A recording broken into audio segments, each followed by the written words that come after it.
I want to introduce everyone to Peg Davis of Snow Spring Farm. You've been stewarding seeds for over 50 years. You've been a staple at the Stanton Farmers Market for decades. This is your 25th year? This will be my 25th. This will be your 25th year. And then everything from a teacher to a poet to a farmer to, I feel like it's one of those songs where it's like... A mom. Yeah, mom. Yeah. Okay.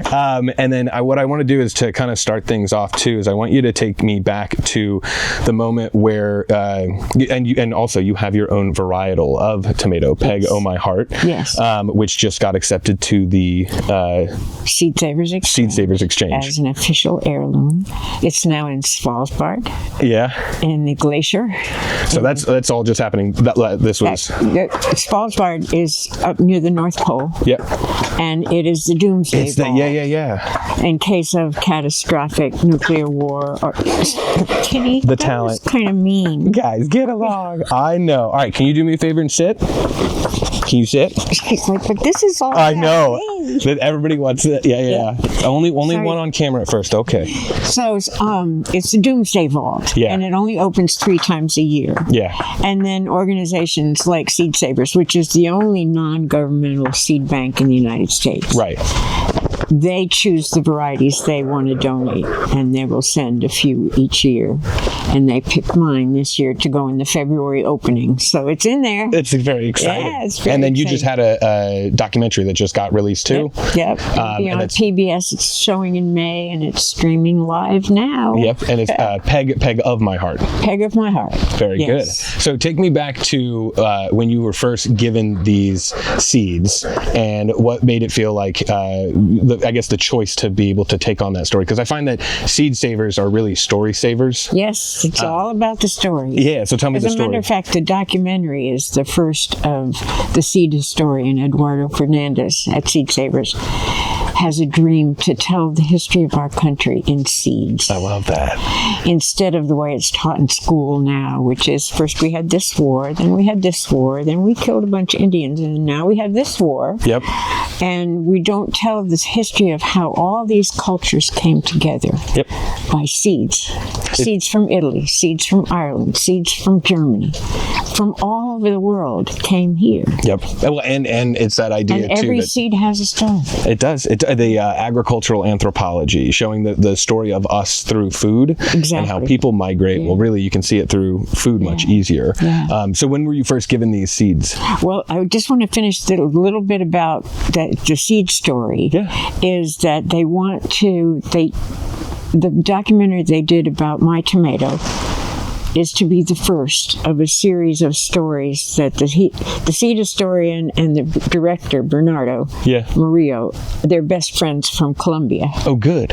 And their dream is to make a series of all over the country, to put the history of our country together through the immigration. So did they start this whole thing with your seed story? Why was it? Now we're looking for money. Yeah. Well, why was this the first seed story then? We got along. Yeah. Edward and I just started talking, and we become really great friends. And I love his story, and he loves my story. And he said, "Can we come out and do?" Yeah. They were going to come and do like a 3-minute clip, and it turned into a whole. We just all started talking, and they just got all the film in the days they were here. So. Well, I think because it does epitomize this story too of because apparently you didn't like tomatoes. I hated tomatoes. Yeah. Give me a break. I hated them. I thought they were the worst things in the world. Well, so when did that switch for you? I was growing. This was my garden where the hoop house is now. Mm-hmm. Big garden, and I grew tomatoes, and I was pregnant with my 4th child. No, 5th child. Okay. I get them mixed. That's okay. You have 6 of them, right? Yes. Okay, cool. So Daniel is my 5th child, and I was 9 months pregnant, and I was growing the Peg of My Heart tomato. And there was this tomato in the sun on the vine. And all of a sudden, I just said, I think I have to eat that tomato. Yeah. And I just picked it up and just running everywhere. And it was almost a spiritual experience. It was like, oh my God. God, this is so good. Yeah. And that's been my mission now, is to grow tomatoes where people, my beautiful customers, can say, this is the best tomato I ever ate.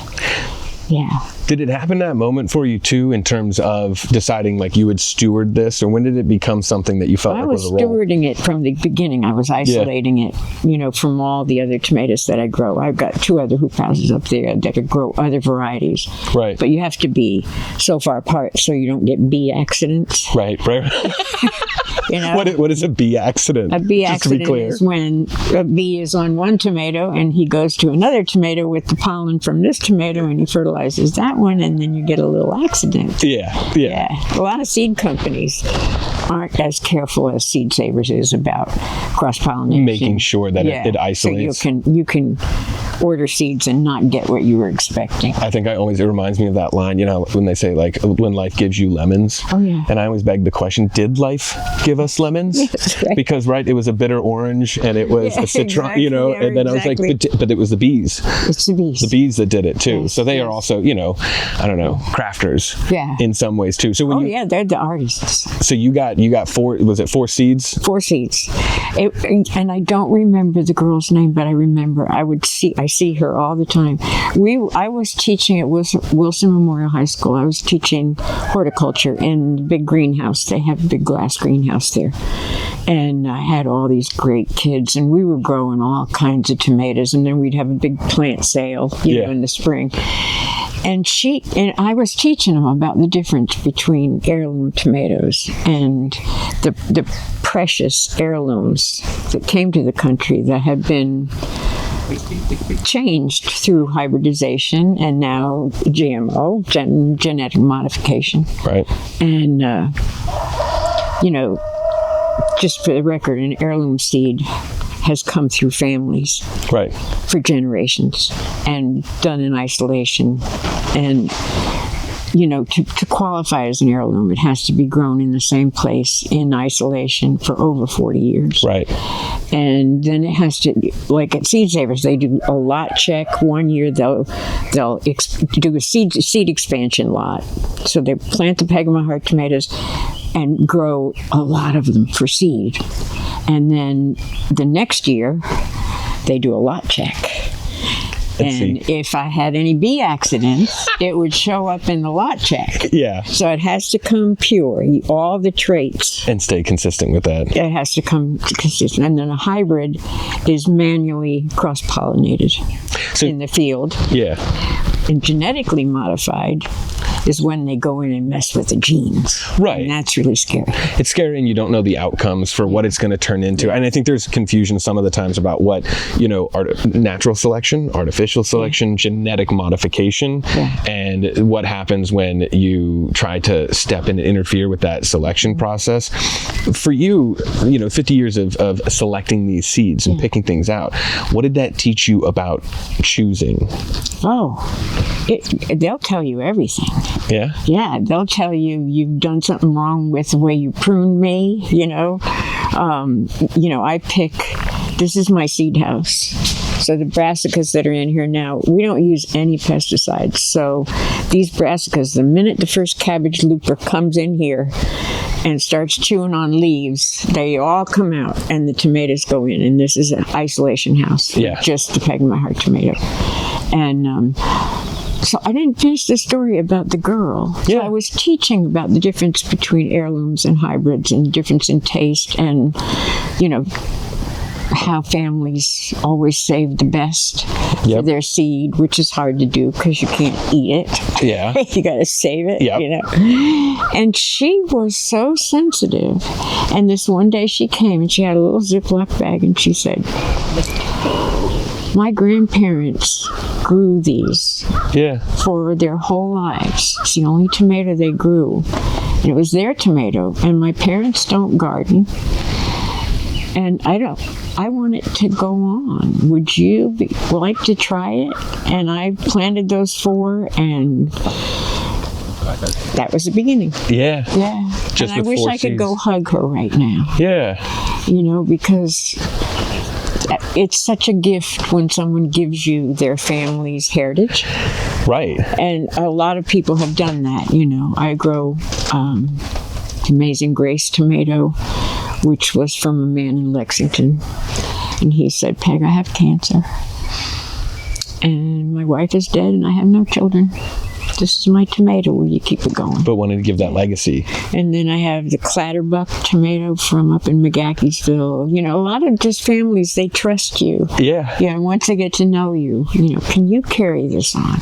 And it's such a gift. It's such a gift. Because it is carrying on that story. And I feel like that's something too, we're finding that with, it's funny how seeds can epitomize something even bigger, but just agriculture in general. We're having a next generation to pass that on to. Who's going to tend the land? And do you feel like there's a difference between stewarding land and stewarding seeds?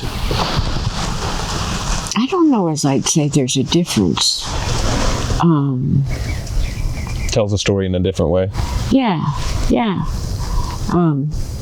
This farm, this house was built in 1762 by pioneers. No nails, it's all post and beam, you know, done by hand. Yeah. And I think, you know, during the pandemic, I taught my grandson, who's now 16, he lives here with me, and he was in 5th grade at the time. And so we did history with the house. Yep. And said, who lived here during the Revolutionary War? Because they grew hemp in these fields. Yep. For rope, for the war effort. For the ships, yeah. They made it legal for 4 years when the war was going, and then back to illegal. Yep. And then we said, who lived here? Who lived here during the Revolution, during the Civil War? Right. You know, and we'd imagine those people, you know. And then one day he's out in the creek getting crayfish, and he finds a button. And we looked it up online, and it was an officer's button from World War I. Oh, wow. So we imagined the mother hanging the uniform on the line. To dry. Yeah. So I still have that button. So it was just, you think about, it's why I did the easement here. Yeah. Because this farm has so much history, you know. They grew with a horse, you know, this is not a flat, this is a mountain farm. Yeah. There's no flat land. The driveway, yeah. The hardest part about building these hoop houses is making a level spot. Ground, yep. Yeah. So they cleared all this land with a horse-drawn cultivator with like a barge on the back, so the women and children would pick up the rocks. So there's all these big rock piles. Right. There's a name of them, and I can't remember what it is. But they did that by hand, and then during the Civil War, they grew wheat here. Yeah. That they would then take down to the mill, which is down in Newport. And the mills, I'm assuming, are shut down, or did somebody revitalize it? Somebody redid. It's on the way to Lexington. You're starting to see more and more of that. You know, they used to say, like, bread takes a civilization to make. Exactly, right. And then some of those pieces. They'd take the milled grain up to Stanton to put on the railroad. Yep.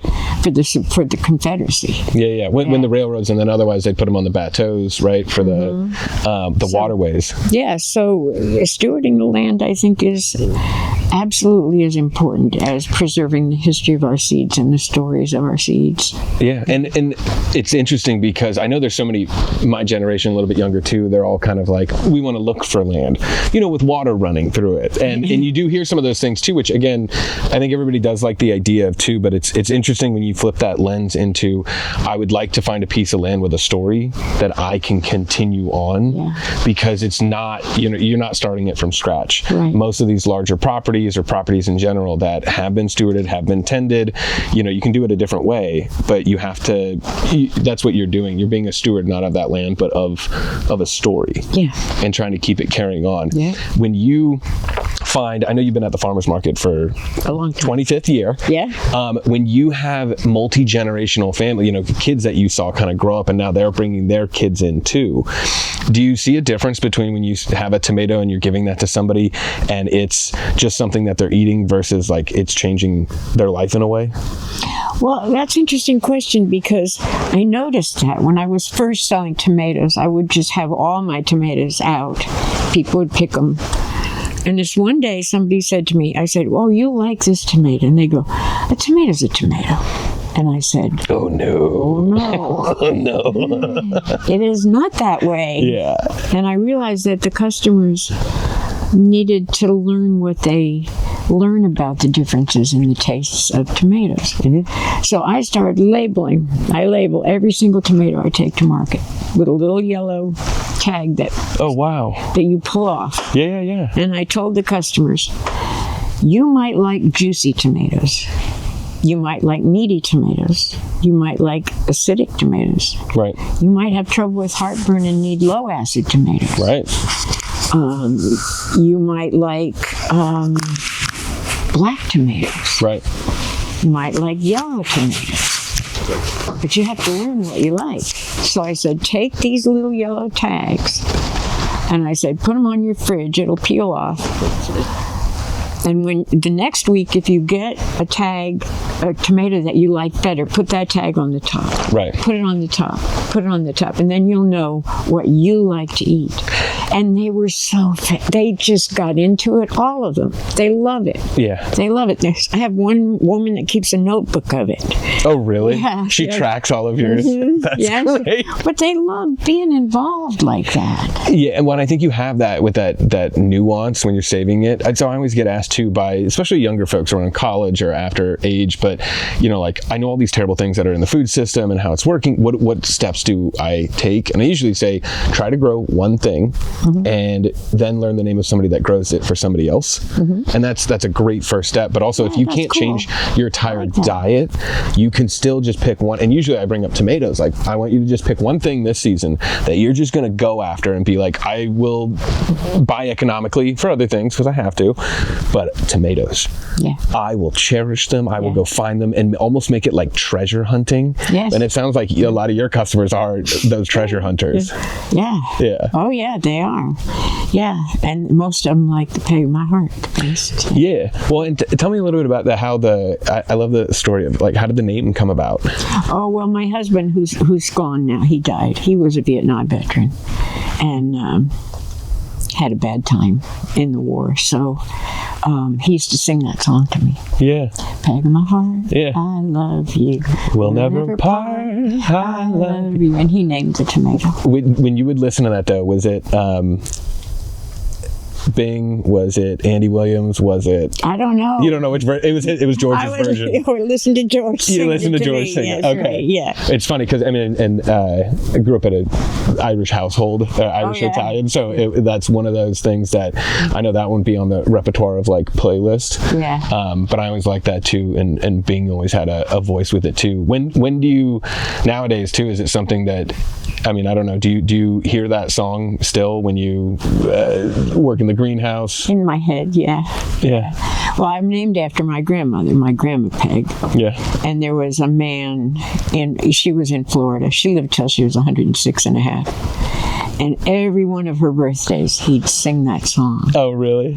And I still remember her 100th birthday party. We had this big thing in this big hallway, like a big room, not an auditorium, but at any rate, he would sing it. He had a beautiful voice. So he's the one that I hear in my head. Yeah. His voice was better than George's. No, that's fine. I was going to laugh about this because when I drive to interviews, a lot of the times I'll pick a song. Yeah. This made it very easy though. Oh, yeah. But on my way out here, I was doing that too, where I was like, I tried to do a parody. Yeah. But it was like, peg on my vine, I love you, you're so divine. And just going through that. You have a good voice. In my head, but I was going through that in my head because I thought it was just too funny that it's a tomato named after a song. And I always talk about these things like food and music are the two front pillars on the porch of culture. Oh, I love that. Anywhere you travel, anywhere you go. Say that again. I love that. Food and music are the two front pillars on the porch of culture. That's so perfect. It's so perfect thinking about Eduardo's dream of telling the seed story, or our culture in terms of seeds. Yeah. That's so beautiful. And all you got to do is, how do you welcome new neighbors? You get them on the front porch first, before you walk them into the atrium, before you show them all the rooms in the house and where there's termite damage and where the beautiful views are. Right. You get them on the porch and you offer them something, but it's always, listen to this and I want you to try eating this. I want, and what it to me I'm going to say that again. Is food Food and music are the two front pillars on the porch of culture. I love it. Those Might have you write that down for me before you leave. But those are two things that nourish the senses. Absolutely beautiful. And that's what I find, that food is this conduit too. It's how we relate to each other. This is where that agricultural anthropology, how do we know each other? How do we relate to each other? Yeah, Eduardo is an anthropologist. Yeah. So that's what I tell people I do is telling these stories, I think, is the most important thing. And then how to know your farmer, but how to know it. Food is the greatest conduit for us to connect to each other. That's what I love about the farmers market. Yeah. I mean, I can't tell you, the people, I call them my customers, but they're all my friends, and now they're my family. Yep.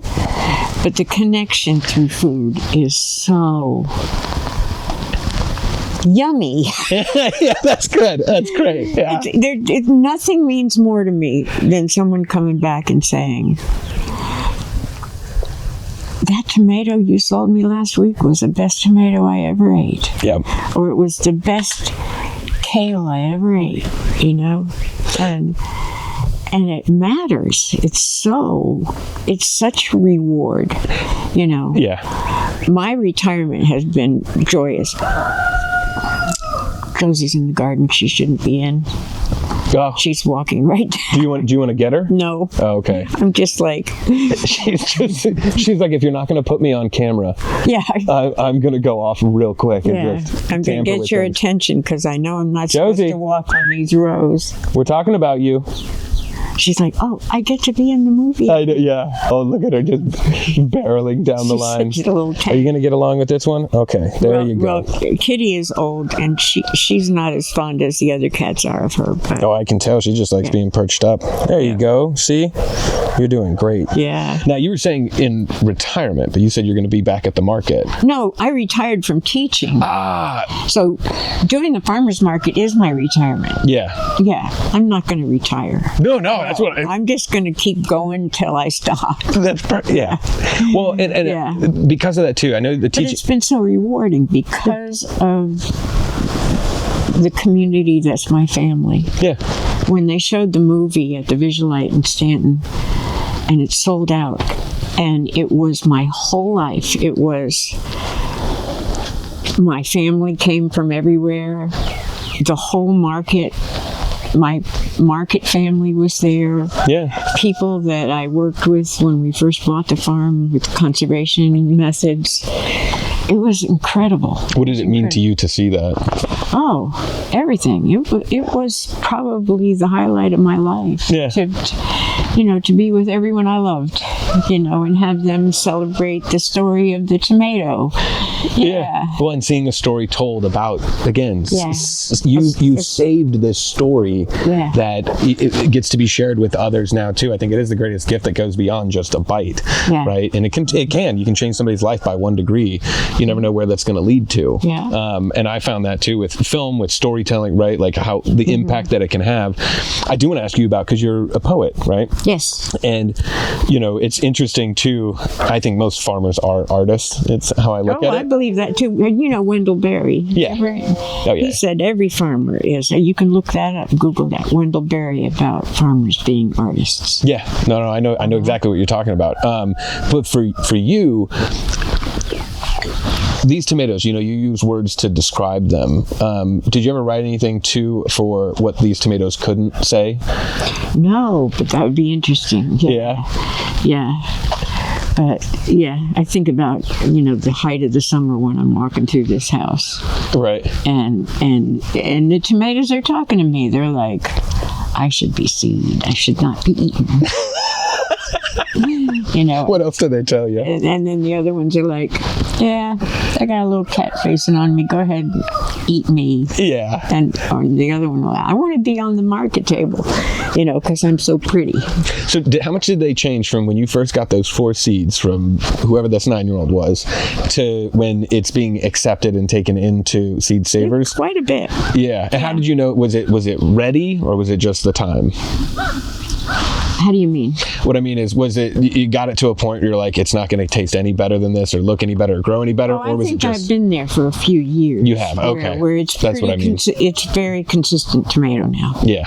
You know, but the traits I look for, you know, I don't have a tomato to show you. I can't have a deep stem end because then you lose the top slice. Interesting. Yeah, and I have to have not a very small blossom end. You know, so I very carefully take off when the blossom wilts. Once a bee gets to it, I take it off, because if it gets cold in the morning or dew will make it wet and it sticks to the bottom of the tomato, then you're going to get that cat facing. So, because the tomato grows so rapidly, it grows around that blossom. Yeah. And it makes that ugly cat face, they call it. Cat face. Yeah. I find it amazing about how much... So that's not a genetic trait, though. Yeah. So I can save seed from a tomato that has cat facing, because that was my fault for not knocking that blossom off. So you know so much of the nuance of all this, too. If somebody's new into, either if it's, let's say, growing tomatoes, somebody shows up at the market and they ask you, how do I start? What do you tell them? What, to start with an heirloom? Yeah, where do they start? By getting a seed. Yeah. Very fair. Very fair. Yeah. Get a seed. You know, if somebody gives, I've gifted so many of my seeds now. Yeah. You know, don't leave without, I'll get you a pack. I would love that. Yeah. I'll get you a pack. I've got plenty in the house. Yeah. It's funny. I've done a few interviews with seed savers.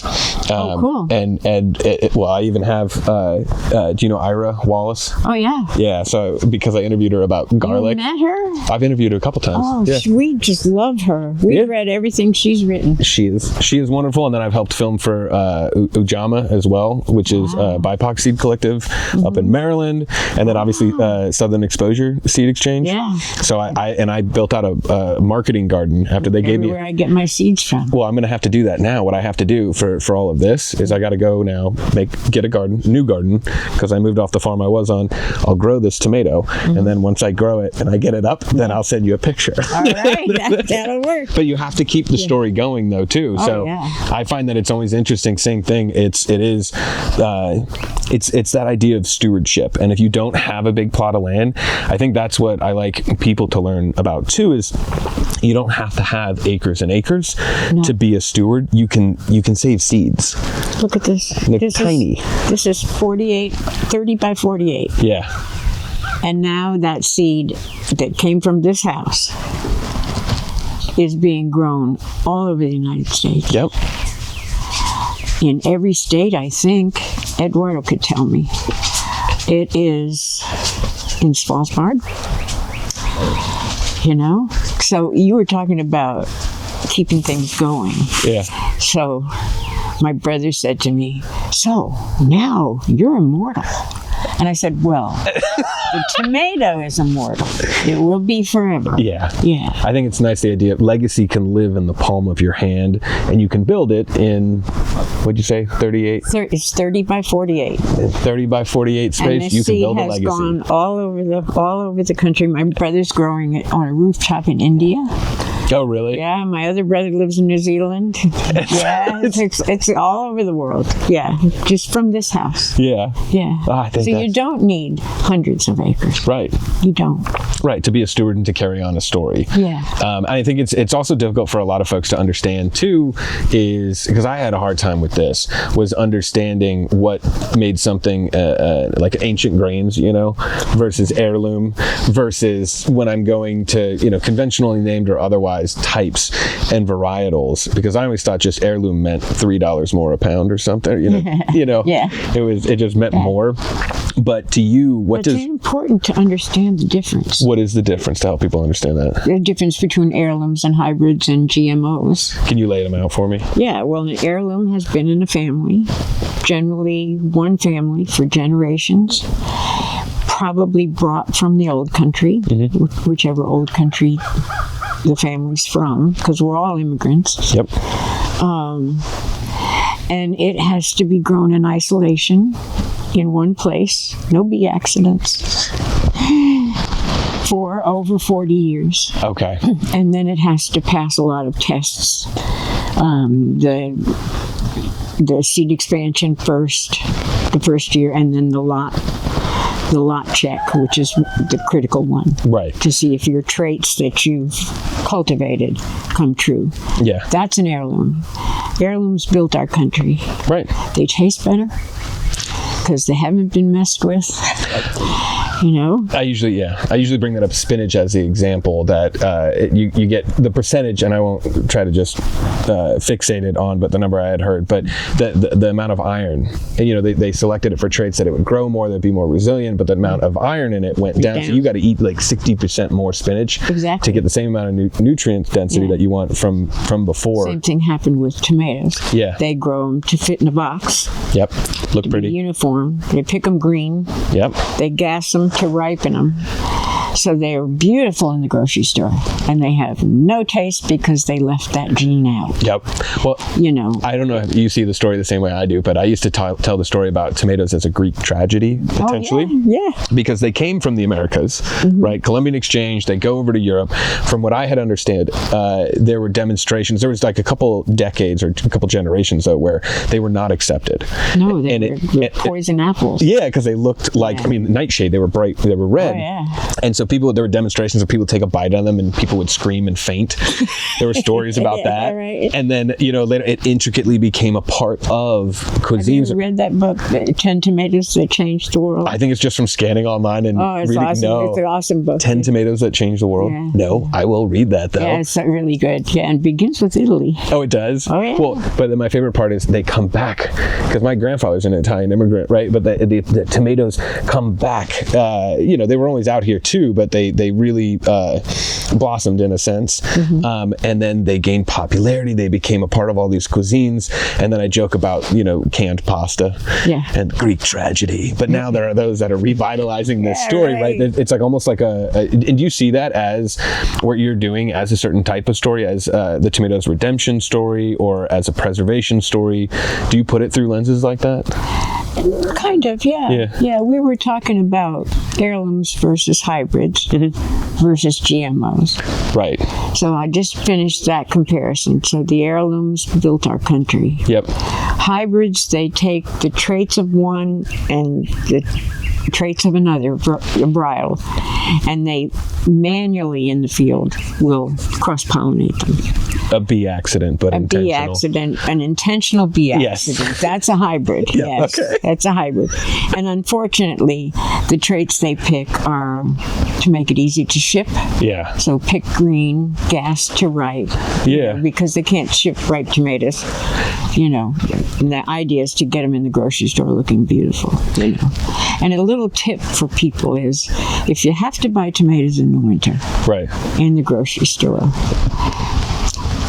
put a little tiny bit of salt and pepper, put a little tiny bit of sugar. Yeah. And that mimics the lycopene that's missing in the hybrid. Oh, interesting. So they're not going to taste like an August tomato. No. But it'll brighten it up a little. It'll brighten it. Interesting. No, I've never tried that. Tiny bit. Touch of sugar. Yeah. Because people complain about it all the time. They don't really have any taste. Yeah. Because they can't. They haven't. To develop taste, a tomato has to have a certain number of day lengths in the sunlight, in the right temperature, over a season. Right. And that develops the lycopene, which is the sugars. And you can't get it. You're not going to get it in early tomato because you don't have time to have that develop. Right. The sugars inside. Well, and this is interesting because I've done interviews with, like, say, apples, for instance, asking people, why did you pick the varietals you have? It's basically once you make that decision, you're stuck with it for like 15 to 20 years. Yep. But it's so interesting as you hear these agricultural stories over the past century, what refrigeration did. Oh, yeah. And how it made you select different types of apples, for instance, other things that now we don't have to worry about. So now we're selecting. What do you think we're selecting for now? Like that we're back into the era of flavor in food, or? Well, that's the importance of farmers markets. Yeah. The local food movement distribution is so critical. Thomas Jefferson imagined the country being all small farms where we all traded among each other. Yep. And what a beautiful dream. Well, I joke about that now because it would be the Jeffersonian agrarianism, right? The yoke farmer. And now we have all these woke farmers. Yeah. That's kind of us. We went from yoke to woke. We did. People are still coming back to the land. They want to tend it in some way. It's a little different than the yoke farmer. Yes, right. So to finish about the heirlooms, hybrids, and GMOs. Right. The genetically modified, they go in and splice genes. So we're really messing around with stuff. Right. You don't know the full outcomes of that too. You don't know how those things are going to mash. And I think it's kind of like when we look at soil and read that too, you're trying to, potassium, nitrogen, right? Like if you only look for the top three, there's so much more beneath that that you miss out on. And that's where I find it kind of like you have to be careful even about how you amend soil. Oh yeah. If you just dump things in, why is this other problem happening? Well, that's kind of to me what genetic modification is. Soil is everything. We make this soil. Yeah. Tell me about your process. Well, it's, we stopped using peat moss because it's not sustainable. Right. So we use coconut core. Yeah. And it's just a mix. We've got compost in there that we get from a special guy up in Dayton, Yeah. You can get bad compost too, Oh, yeah. Yeah. Real bad compost. Yeah. We got compost from one place, and I won't say who it is, but we got pigweed. He didn't age it long enough, the compost. Yeah, so. I think it's the things you learn very quick. Like if we're out in this area or this region, I think a lot of times people will figure, I'll scrape all this stuff together. They don't know, like black walnuts, for instance. Right. If you put that in, it can break down. Yeah. It needs like 3 or 4 years. Yes, exactly. Otherwise, you're really damaging your soil, and then you can't figure out why is something not growing. I got to do a story in a couple of months on vermiculture, and that whole process too. Yeah. And when you start to dig into it, it becomes a whole lifestyle investment. But I think it very much does just start with a seed. Yes. Right? Starts with one thing. Starts with a seed. Everything does. And then it grows out from there, and then you start to realize too, like how to make a plant happier too, how its life cycle goes. But you've watched this iteration for, you were saying 50 years, right? Yep. Is there actually 50 years this November. Is it really? Oh wow, you're hitting all your anniversaries then. Exactly. At the farmer's market. So if you were doing this for that long before you started going to the farmer's market, what made you start doing that? Do what? Going to the market, the Stanton Farmer's Market. Oh, I had that in mind. My grandmother lived in Florida, and I had 6 kids, so I grew a big garden. Yeah. Huge garden, and fed, we homesteaded. We grew all our own meat, everything, because we didn't have any money. Yeah. And I thought, and then the kids kind of flew the coop.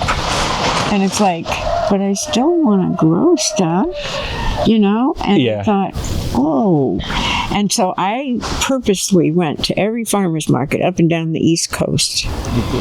And believe it or not, there's differences in farmers markets. Oh, yes. Our market, the Stanton Farmers Market, is modeled after the Williamsburg market, which is a producer only. Yeah, I've filmed them. Where if it's on your table, you grew it. Yep. You didn't get eggs from your neighbor and bring them to the market to sell, because you can't do that. Right. You can't. And probably 98% of the farmers markets are either resale. Yep. Where somebody has a refrigerated truck and they drive to Georgia and they bring the peaches back. And they charge you $2 more a pound. Yeah, they do. I know. It's big in Florida because you've got Plant City in the middle of Florida, and they grow all the strawberries, and they go in refrigerated trucks all over the country to farmers markets. I think it's one of the hardest things for new consumers, because they'll go to farmers, and I've filmed for a farmers market association like all over the state. Yeah. And same thing. I'm not a good person to bring to farmers markets. People are like, "What do you think?" And I'll look around, and you can just scan. But you know when you look, I will. But you got to know when you look, you'll see the boxes, the resale box. You know where they went to auction. You know that they went. Yeah. And then there's other times too where I was farming cross country, where I remember being out in Arizona, and something happened to all the radishes, and radishes are not a money maker. No. Right. I stopped growing them. Right, but for this guy, he was telling me when I was there for that month, we have to be consistent. You need to go to Whole Foods and go buy a bunch of packs of radishes. And it was a real moral, I mean, I was just going to do it because I was there to help, not to impose my thoughts. Right. But I went and got them, and for him, that was really important. He was going to lose like $2 on every sale for that 1 week, but he needed to make sure to him, and I don't think he was wrong in some ways, you have to have consistency. But I see consumers go to the farmer's market and they go like, oh, all of this is obviously organic, right? Yeah. I'm like, oh, you don't even know what that certification means. Yeah, it doesn't mean much. Doesn't mean much. 195 different pesticides, including 7 on the day of harvest from California. Yeah. Sold as organic. Don't get me started on organic. I will. I mean, no, I won't. Well, and the same thing. It's such a racket. It is, and the list changes. But again, what it really comes down to is you have to have an option for feeling safe, or feeling that you're making a smart choice when you can't talk to the farmer directly, right? When you can't meet the person. Right. And I think that's what the next wave of get to know your farmer, get to know your food, like just learn the name of somebody. Our t-shirt says, know your farmer, know your food. Oh, yeah. There you go. Yeah. And I think that epitomizes. This year's t-shirt's going to say, the market is your garden. Oh, I like that. That's going to be our new one. Yeah. But that one we have now is know your farmer, know your food. And I think it's just one of the most important things. So precious. Yeah. Producer-only markets are rare. Blacksburg has a good one too. Yeah. I've seen and talked to a lot of folks at those. And then it comes into that question too, like, hey, maybe you can tell me, what would be the problem with somebody saying, I have all these products that I'm selling, we're selling these. And then usually it's the people that make like soaps and other things and things out of wax. And then they go, my neighbor though raises eggs, so they can't get to market. I'm going to sell their eggs for them. You have to say no. Yeah, and why is that though? What danger does that pose? We cannot resell anything because you can't talk to your customer and say, my chickens get this kind of feed, they're pasture raised, they don't get chemicals. Right. I can tell my customers exactly what they're getting. And we do not use any sprays whatsoever. Right. We do crop rotation, like I say. When the brassicas get loopers, cabbage loopers, out they go. Well, that's what I mean. I think I always hear you have to be able to talk to your customers about how the food is grown, and you have to be honest. Yep. Totally honest. I think that's part of it. It's the transparency. You need to be able to defend what was cultivated, what was grown. And most people I talk to too, they say, I wouldn't, everything I grow, I'd feed to my family, Yeah. But I've also heard that story from monoculture farmers too, who have been told that all the things that they're spraying and putting on are safe. They go, I'd feed this to my family. Yeah. So why should I, and I kind of go like, I don't know. I hear that story too. And or the organic certification is solely to make the big corporate farms be able to raise their prices. I think it's starting to get known. I also know some small local farms also, they work really hard. They make a big investment in getting that certification. I know they do. But I think most people, what they don't understand too is what the loopholes are around that, and that it is meant to be a label that when you can't meet your farmer, and most farmers I know that don't have it, that I know, their practices are a higher standard. Yes, all of them are. Most of our vendors, most of our farmers at our market. But I also know how many people very, very responsible about any use of anything. Right. And you have to be honest, because you're talking about people's lives. Yeah. Yeah. And if you're putting something on that's a carcinogen, you better tell them. Right, and be transparent about that. And I think it's really tough a lot of the times for consumers to be able to find the time. We've been, I think, bred into the convenience not only of seasonality, but distribution. You should meet my son, Daniel. Yeah? He's the farm manager at the Frontier Culture Museum. Oh. As well as working this farm full time. So no kidding. Busy. But he said to me a long time ago, I said, I can get BT, the bacillus, to put on the brassicas. It's not harmful for humans. He goes, Mom, if you're going to tell your customers that you don't put anything on your plants, then you don't even put BT on them. You tear them out when the bugs come.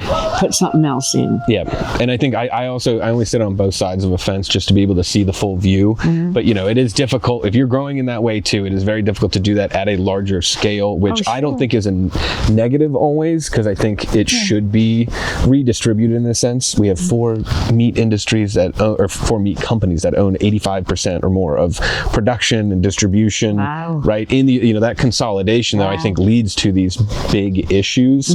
And then when you have smaller farms, the infrastructure of needing cold storage, you need the markets, you need these locations where people can interact, people to get these products, but you also need the storytelling infrastructure to be back.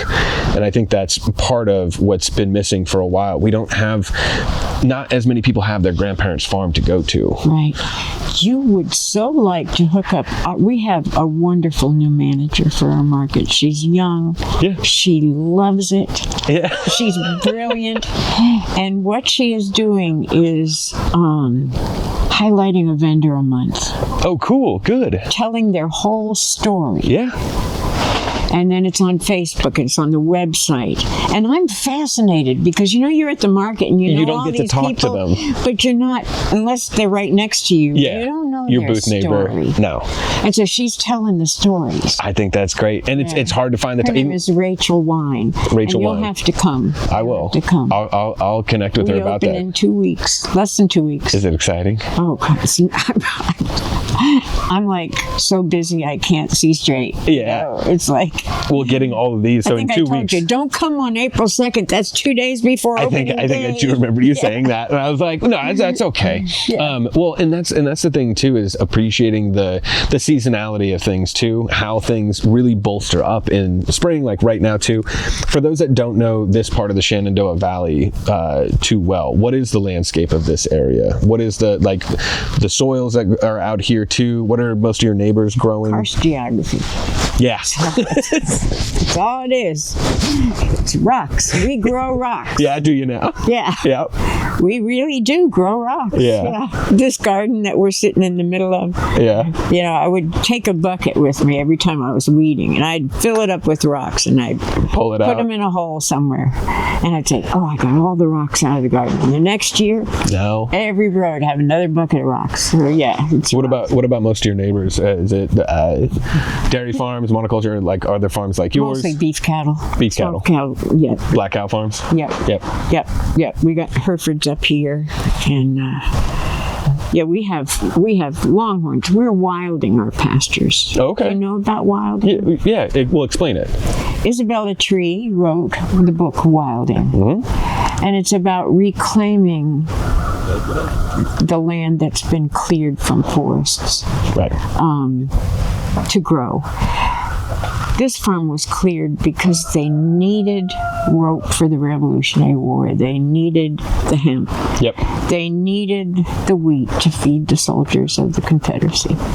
So they laboriously cleared all the trees. And took some of that topsoil with it when they were growing these things. A whole lot of topsoil. Yeah, giving you the rocks. And now that our planet is in so much danger, my kids and I are devoted to growing trees to sequester carbon. Yep. And so because we can farm, right now we have 3 hoop houses this size and gardens, and I'm feeding the world, honey. From this, I don't need all, I have 155 some acres, Yeah. I don't need to row crop it. Yeah. Because it's all 45 degrees like this. Right. No level land. So they cleared it because they had to. You can make an impact on a little patch. Yeah. You don't need to have swaths of land to be able to do that. I love that. I'm feeding the world, baby. So in order to wild your field, you have to have grazers that can go through the brambles. They have these huge horns. Right. You've probably seen them. I did. Yeah. Yeah. And they will clear the brambles to let light get in the center And to aerate. grow the hardwood trees. Yep. So there are grazers. I think there's a lot of folks that are coming to understand, in some of the reactions I've seen in diets or otherwise too have been, we need to stop animal production, there is bad ways that has happened.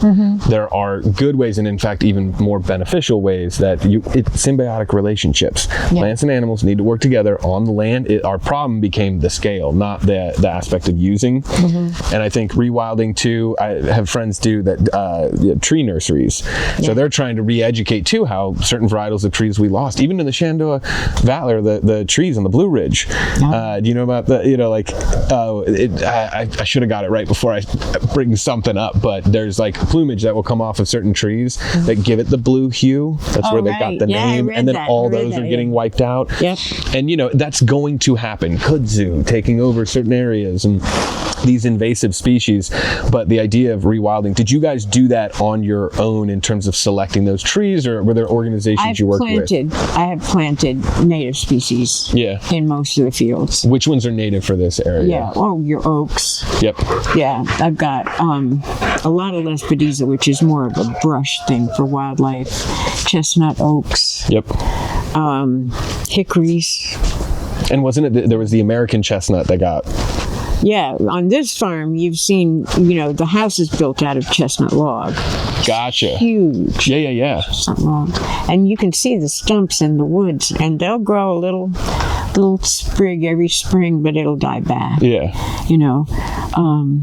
There's a good movement in the country to restore. They're using the Chinese chestnut, trying to bring it back. Right, because the American can't grow well out here, from what I know. I wish I could have seen it. Yeah. These trees are so big. I would have loved to see it, but now it's primarily oak, hickory, maple. Not sugar maple so much, but red maple. Yeah.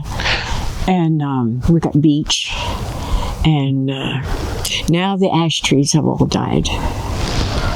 From the emerald ash borer. Yeah. It's killed every ash tree on every farm in this area. Yep. So now it's trying to figure out. One still alive on the lane, but they're all gone, and you just grieve, and then everyone's like, oh my God, you've got autumn olives and you've got the Bradford pears all over, and we're like, it's okay. Oh, because of the blooms that come up for Yeah, well, they're supposedly invasive species. No, I know. But they have a niche. They have a purpose.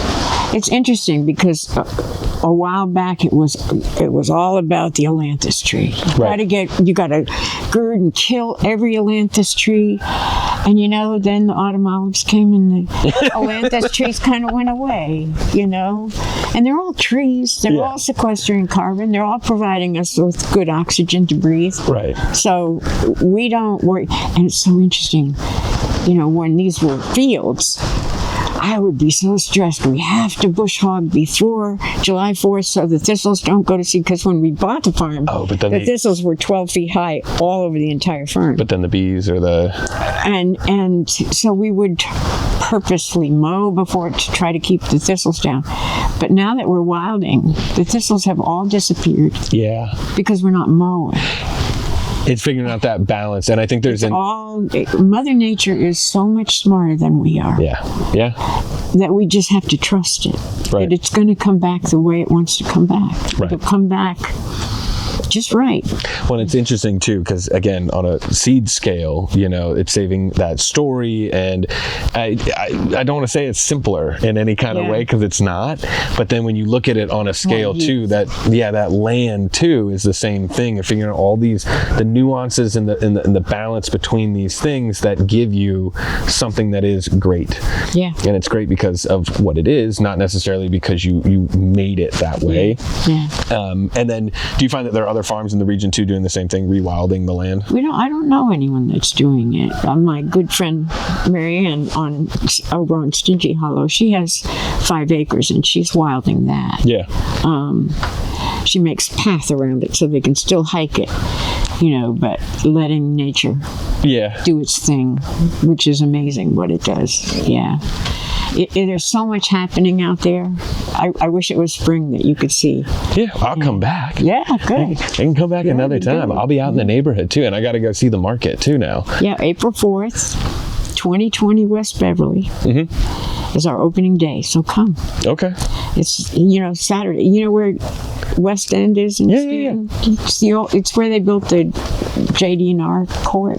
Oh, I don't know that. Courthouse. Oh, that's a courthouse. We used to call it the Big Lots parking lot. Okay. Big Lots was there. Yeah, and it just always stayed in memory and heart. But it's it's easy to remember, 2020 West Beverly. Yeah. And we're all going to be there. Yeah. I'm looking forward to the season ahead. Your 25th season, doing it at the market too.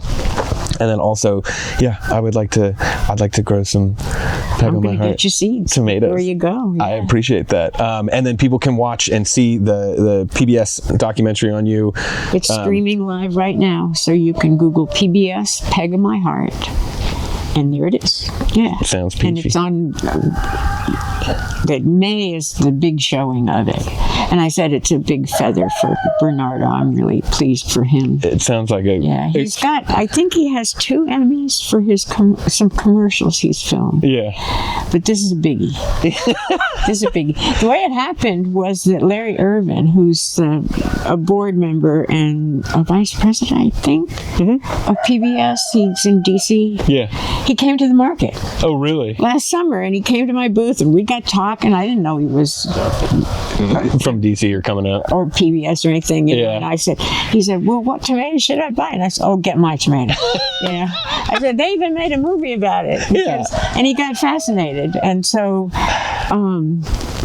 I told Bernardo, hey, PBS guy came to my booth today. Yeah. Here's his email. I got them hooked up together, and they got it all done. Well, I think it's because you've done such a great job of preserving a story that's almost, I would say so easy to tell or to share with others too, because it epitomizes so much more than just having a tomato or wanting that too. I think it does epitomize what so many people across the country, world are starting to feel and want to do.